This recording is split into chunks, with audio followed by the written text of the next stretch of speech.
o primeiro problema, nosso primeiro estudo de caso, que é do reservatório. Então, já começando aqui, eu quero falar desse reservatório que ele foi injetado, tá? Mudado por injeção. Só que o cliente observou alguns problemas no preenchimento, tá? Short shots, praticamente. Então, a peça não preenchia. A gente já vai ver na simulação o que aconteceu ali. Um problema que a gente teve nessa peça foi que a peça foi desenvolvida aqui no Brasil, tá? Só que o molde foi lá para a China. Então, os chineses estavam fazendo tryout desse molde aqui. E aí eles observaram isso. Eu acredito que eles não sabiam como resolver, não sabiam onde estava o problema ali. E ficou mandando para o cliente, mandando para cá. E aí o cliente chegou e falou, me ajuda, por favor, que eu quero saber o que fazer. O cara tá pedindo para eu fazer modificações loucas aqui na peça, que vai mudar o meu valor do produto, né? O porquê que aquele produto é daquela forma, a geometria dele, então ia ser inviável. E aí eu fui acudir, né? O molde estava pronto já. Então, reservatório, parede de 1,2 milímetros, utilizando um PP homopolímero genérico, tá? Eu não sabia o que o pessoal da China estava injetando, então eu sabia que era um PP homopolímero, então para simulação utilizei um genérico, tá? PP homo. Então essa aqui, voltou um pouquinho aqui. Esse aqui é o modelo inicial, só lembrando então, é uma parede relativamente fina, tá? Pelas dimensões da peça, a gente pode ver 200 milímetros aqui na escala, tá? Então aqui 1,2 milímetros. Utilizando PP, PP normalmente tem uma boa fluidez, né? Ele preenche bem. Ponto de injeção era aqui, essa parte inferior do molde. Na verdade, tá? Era bico quente. Bico quente.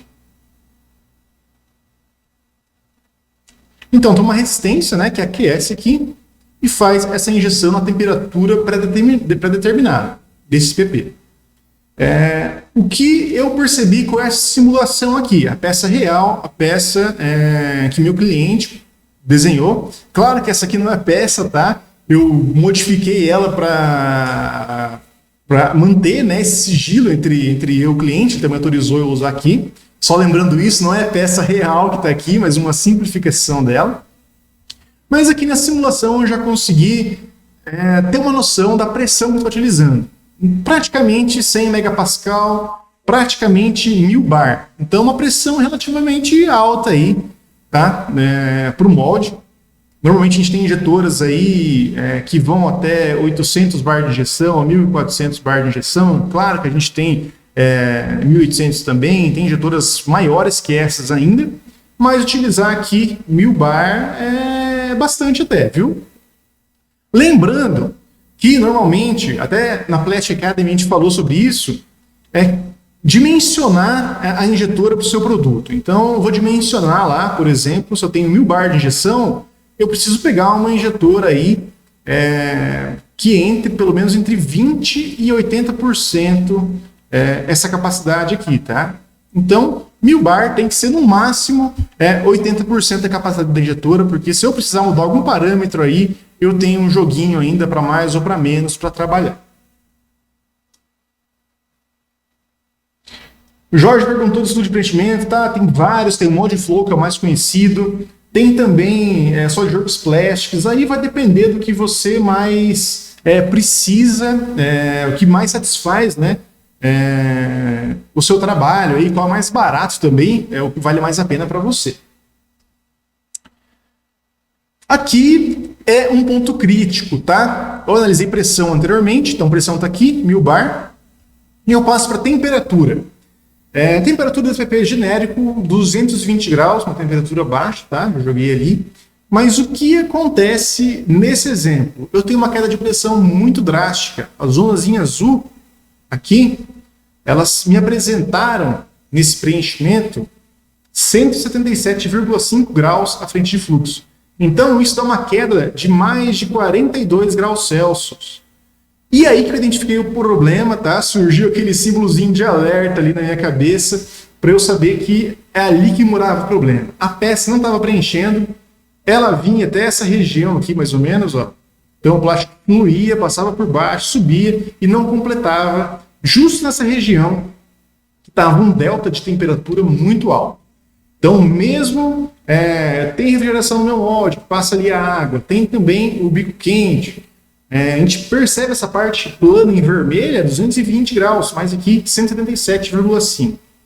Bom, primeiro, trazer para quem está começando também. Por que isso acontece, né? Eu tenho molde em aço lá. Vou fazer uma seção transversal aqui. Tá meio bagunçado, viu, gente? Tem uma seção transversal ali. O material entra e começa a fluir. No que ele começa a fluir, ele não flui igual a água, começa por aí, né? Ele flui mais como um creme dental ali, ele é mais viscoso muito mais viscoso que a água, na verdade. Ele vai começando a preencher, mas o que acontece? As bordas começam a solidificar, porque a temperatura do molde aqui vai estar entre 30 e 50 graus, e o meu fluxo é 220. Então é normal que eu perca temperatura ao longo desse processo. Mas eu perder 42 graus, chegar a 177 graus e meio, meu material está solidificando, ele não está tendo aquela fluidez mais especificada ali, está fluindo muito mal, e mesmo colocando pressão, colocando mais pressão, vai chegar uma hora que ele não vai preencher o meu molde. Às vezes eu vou colocar uma pressão tão alta para compensar essa variação de temperatura que o molde vai querer abrir, porque já passa da força de fechamento da máquina ou até do que foi projetado para o seu molde ter de estrutura para ele não fazer essa abertura das placas. Então aí gera rebarbas, se preencher, tá? E empena o molde, não dá vários problemas ali. Então por isso que eu quero dizer para vocês que é muito importante quando for projetar uma peça não só conhecer do CAD 3D. Então muita gente pergunta, né? Que software CAD 3D que eu uso? Ou que simulador que eu uso? Muitas vezes, claro que o simulador pode ajudar a gente a observar um ponto que a gente não está vendo. E também saber desses parâmetros antes de injetar lá. Mas muitas vezes, experiência, esse conhecimento técnico vai te fazer bater o olho ali e já observar do que se trata aquele problema, tá? Esse aqui é um deles, mas tem outros mais simples um pouquinho para frente, tá? Bom, aqui eu fiz uma análise de reshoot só para ter uma noção do que seria o reshoot que eu estava tendo ali, que era de 0,07. Então 7 milésimos aí é praticamente descartável. Só nessa região aqui pode ser até um erro de simplificação de malha, tá?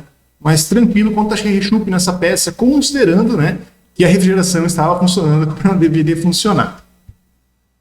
Bom, aqui então é vista em corte a nossa peça. Eu quero mostrar para vocês algumas coisas. Essa peça aqui que não foi desenvolvida foi seguindo a regra de ouro das peças plásticas, que vou até escrever aqui, regra de ouro, que é espessura constante. Então lembre, espessura constante, essa aqui é a regra de ouro para as peças plásticas, tá? Mas o que acontece? De tanto querer nessa espessura constante, a geometria final foi essa. Então você imagina o molde aqui, tá? Vou colocar P1 e P2. Olha essa espessura aqui. Essa espessura ali, na verdade, daria, se eu não me engano, dava 5 milímetros, tá? No molde. Então uma espessura muito pequena.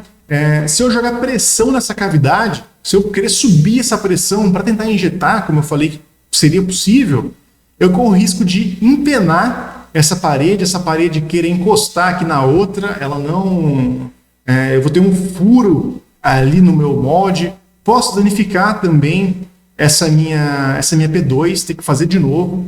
Outra grande dificuldade, fornecer com a fresa aqui, vamos imaginar, tirar aqui da imagem a P1 ali, fornecer com a fresa para usinar isso daqui, começa a vibrar aqui, tem uma vibração muito grande, isso você perde em precisão, gasta mais com polimento, gasta mais com o acabamento dessa cavidade, dessa P2, tudo por ter uma estrutura muito pequena aqui. Claro que em grau isso ajuda bastante, tá? Esse teto aqui que nós temos, tanto para extração também, mas dificulta a usinagem, cria vibrações e não é legal. Mas isso não dava para mudar, o molde estava usinado, o conceito da peça já estava pronto. Outro ponto que eu quero falar é a questão do posicionamento do postiço da P2. Vamos supor que essa parte interna toda é um postiço. Muitas vezes, vamos trabalhar só com esse lado, tá? Que é a metade da direita. As pessoas vão lá fazer o postiço e fazem o postiço terminando aqui. O postiço é esse daqui e aqui é a placa P2. O que acontece? Posicionou um pouquinho torto, tem uma peça de parede fina, por sinal um pouquinho torto esse postiço, ele vai começar a pegar nessa parte aqui. Ainda mais quando tem peças que são muito altas, tá? Com L muito grande e paredes muito finas. Então, a chance de eu ter uma espessura, uma variação grande é muito alta aqui nesse caso, tá? Se eu usar esse tipo de apoio ali, não usar o postiço completo. Agora, se eu usar o postiço da forma que está desenhado aqui, ele vai ter um apoio, tá? Apoio da P1 nessa peça, tá vendo?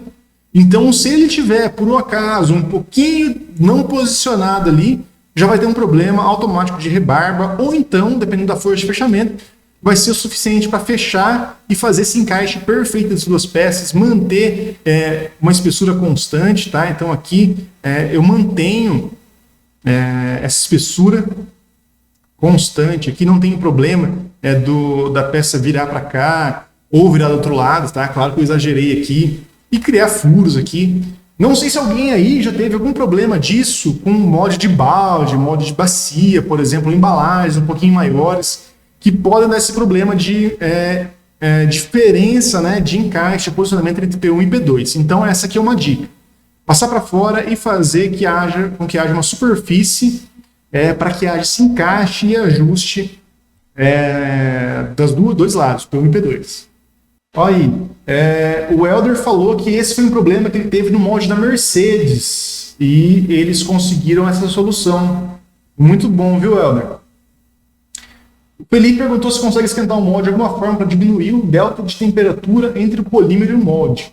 Felipe, você consegue aumentar a temperatura, você pode usar um fluido, uma temperatura maior, usar óleo também. Você consegue... o Luiz, inclusive, lá na Injeta, tá? Ele tem a máquina para controlar a temperatura do molde. E, por exemplo, polímeros, se não me engano, a gente viu o Grivore, que ele precisa de uma temperatura ali, se não me engano, é uma PPA, que tem uma temperatura de molde de 80 graus Celsius, tá? Então ele consegue aquecer, controlar essa temperatura aí para manter o molde naquela temperatura. Mas qual que é o problema, Felipe? Se você quiser aumentar a temperatura do molde para diminuir o delta de temperatura, você acaba aumentando também o tempo de ciclo. Então, seu ciclo passa de 20 segundos para 1 minuto, para 1 minuto e meio, dependendo do que você está trabalhando ali. Isso para a produção é terrível, né? E você pode ainda chegar ao ponto de degradar o seu polímero. Ele já tem um aspecto ruim, ele não tem uma qualidade muito boa, você tem rechupes maiores em regiões não tão espessas, você acaba tendo diversos tipos de problema ali relacionados à contração também e empenamento. Principalmente se a temperatura da P1 for diferente da P2, não estiver muito bem alinhada essas duas.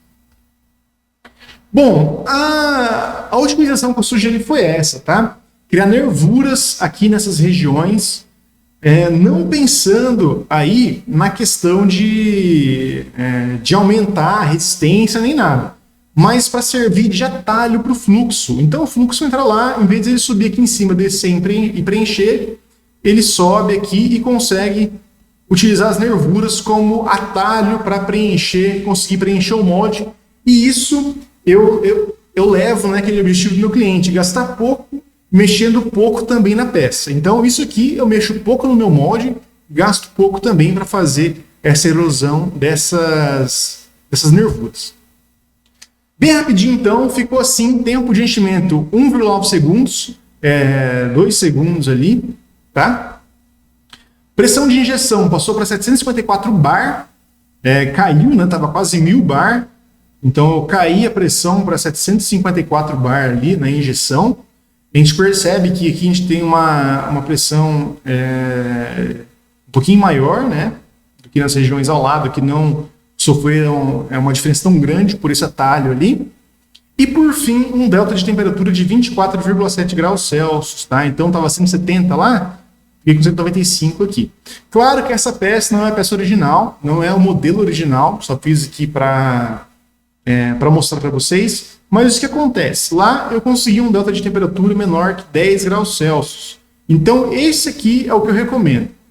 Se você tiver uma frente de fluxo que varie mais que 10 ou 15 graus Celsius, você já pode acionar aí o alerta, tá? Já aciona um alerta aí no seu processo, tem alguma coisa errada.